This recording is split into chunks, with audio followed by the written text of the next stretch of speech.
Hello tout le monde, bienvenue à notre deuxième séance sur la bande dessinée. Nous nous intéressons aujourd'hui au cadrage. Donc d'abord faire trois cadres identiques, ce sont des petites vignettes d'environ 5 cm par 7 et nous allons esquisser vraiment très légèrement au crayon notre personnage.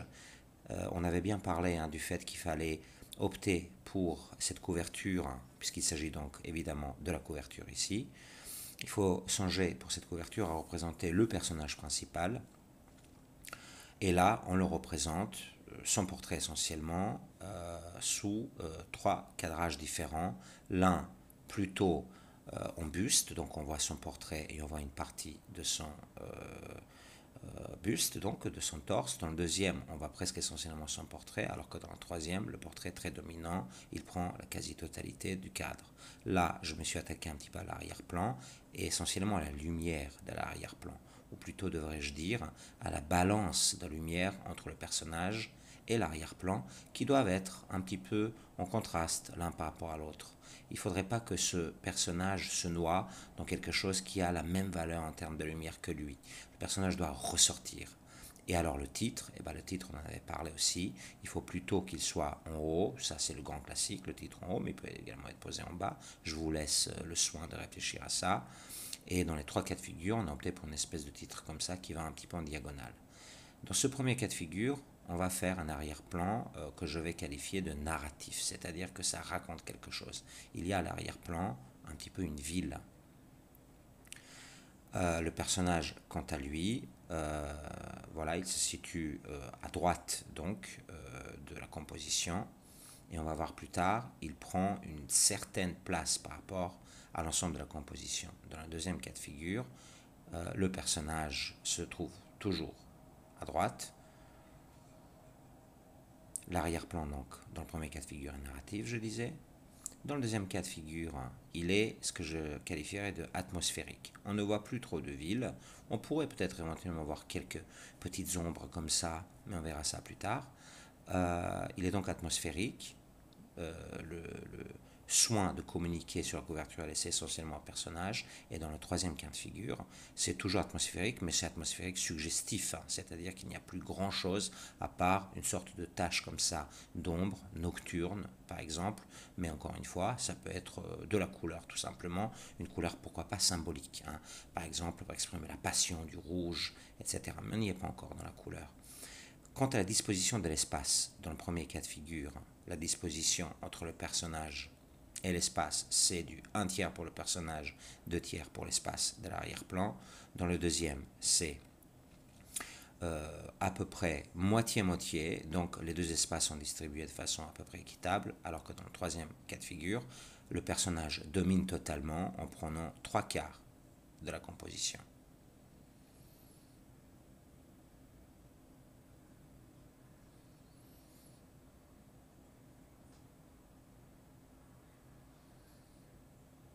Alors, maintenant, nous allons refaire 3 cadres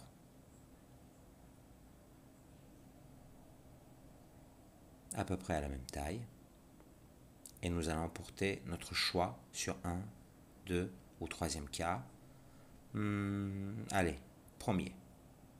Donc là, où on voit un arrière-plan. C'est toujours bien. On voit en fait l'environnement dans lequel le personnage va évoluer. Pourquoi pas? Tout est possible, mais là aussi c'est une solution plutôt classique.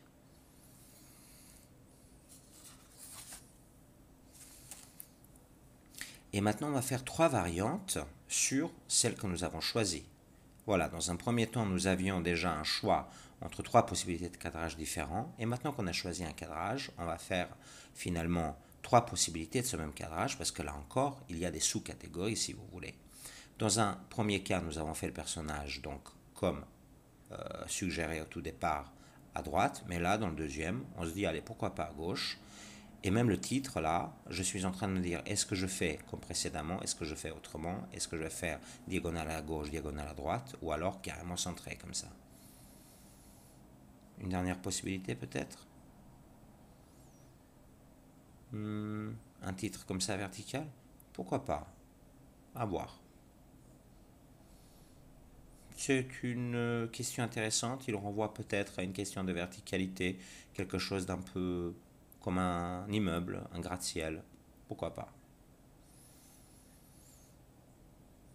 Donc, nous avons finalement opté pour ce deuxième cas de figure d'un personnage vers la gauche.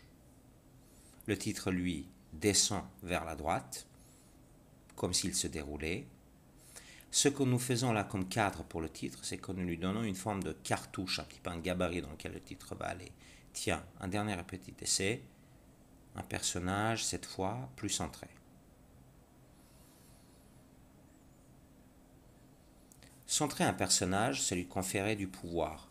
Tout à l'heure, on avait vu qu'est-ce qui se passerait si ce personnage avait été fait de façon vraiment extrêmement dominante, avec presque une espèce de petite contre-plongée, comme si on voyait des pluies de bas.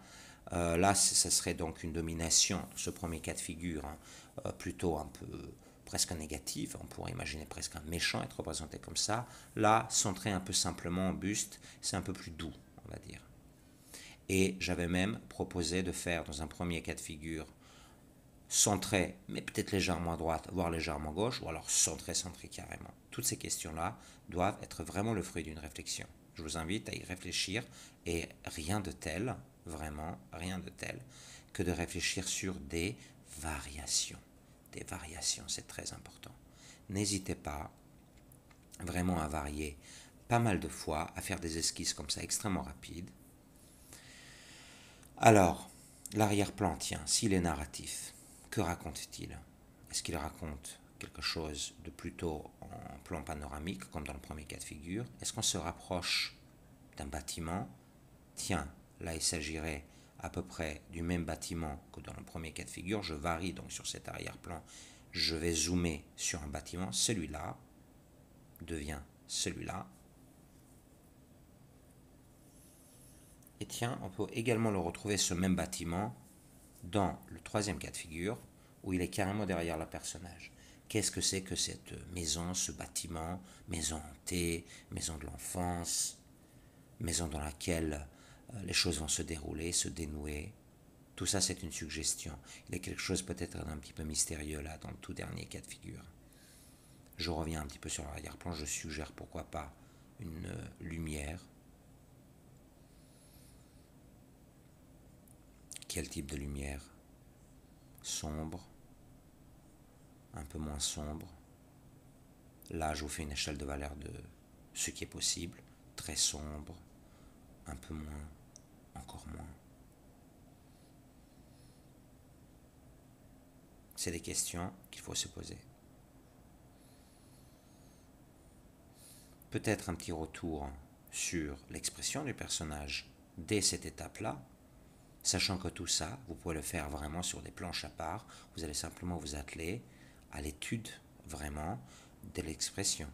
Là, regardez, je fais une expression comme si le personnage regardait là, comme ça, au bord de l'image. Il regarde vers l'extérieur de l'image, dans ce qu'on appelle un hors-champ, comme si quelque chose s'y passait.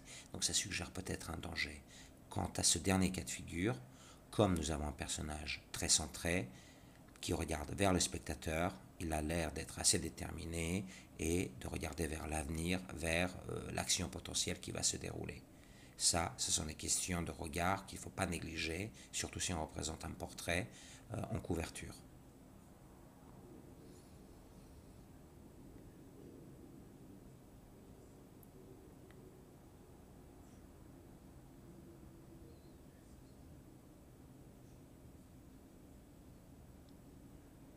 Alors, sur les trois cas de figure, nous allons enfin choisir le final.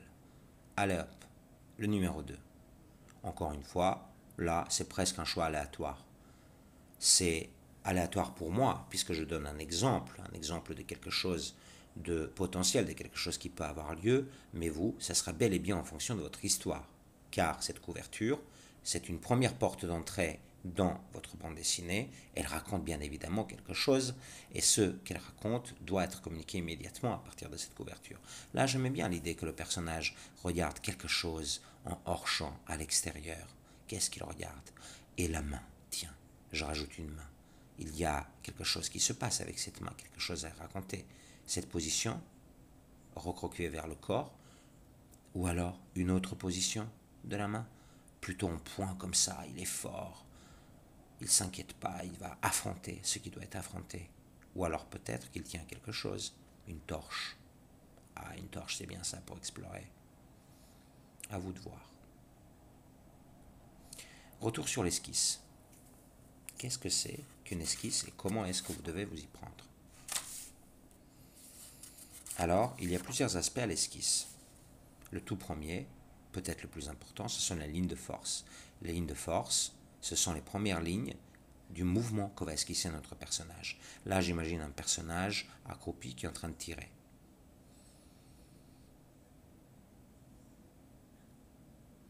Et donc, je commence par ces lignes de force. Et ensuite, je vais donner quelques éléments de volume. On va plutôt parler de volume dans la toute prochaine démonstration. Donc, vous voyez, les lignes de force, c'est des lignes de continuité de différentes dynamiques. Et là, une fois que j'établis mes lignes de force et les quelques premiers volumes, je peux appuyer un petit peu plus mon crayon et passer à quelque chose de plus détaillé. Là, je me fais un petit peu plaisir avec la tête, l'intensité du regard, etc. Peut-être les choses les plus importantes. Ne pas tout faire de toute façon dans un premier temps, mais uniquement ce qui compte le plus. Alors ces lignes de force, où sont-elles? Rappelons-le. Les lignes de force, les voici. Le dos, la jambe qui est immédiatement vers nous, ensuite celle qui se déplie, celle qui se déroule, le bras qui tire, et on pourrait presque souligner le pistolet et la balle qui part. Alors, le deuxième aspect extrêmement important et qui va de pair avec le premier finalement, mais dans un deuxième temps, on fait d'abord les lignes de force, ensuite on s'attelle au volume.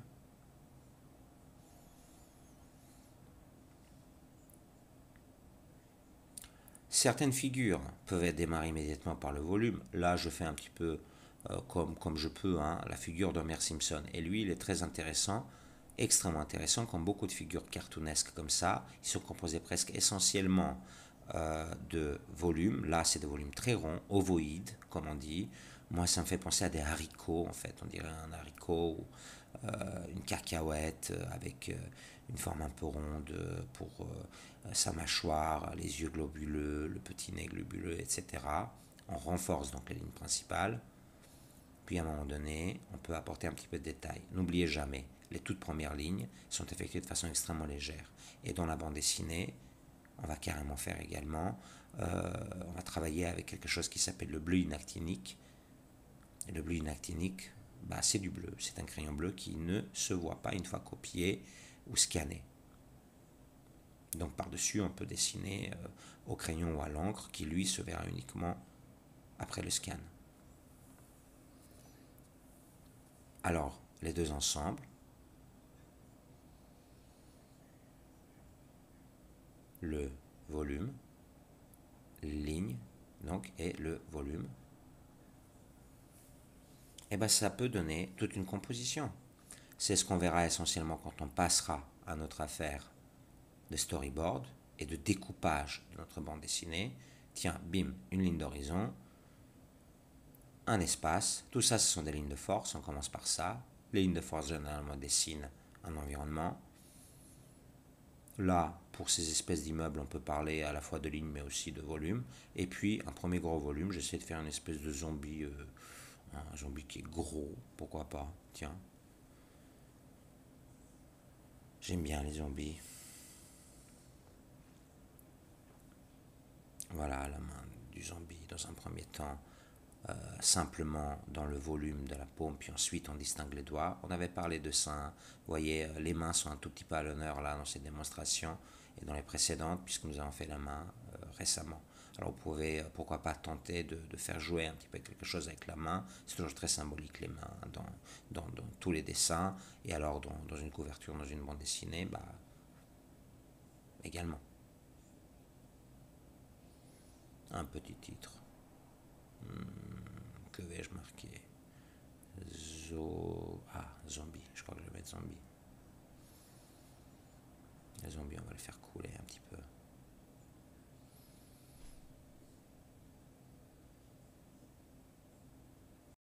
Voilà. Amusez-vous. Très important. On va ensuite passer à l'étude du personnage. Après la couverture, il va falloir étudier ce personnage sous toutes les coutures. On y revient. mais c'est très très important. Puis, on va vraiment développer le découpage, l'histoire, par le storyboard.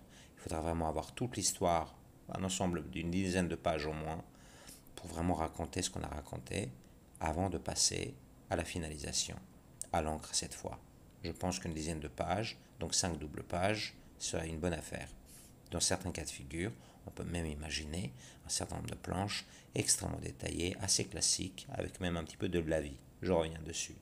Puis peut-être à la fin, carrément un truc vraiment ambitieux, pour la couverture notamment, avec de la couleur, des effets de lumière, de l'atmosphère. À vous de jouer. Bis bis.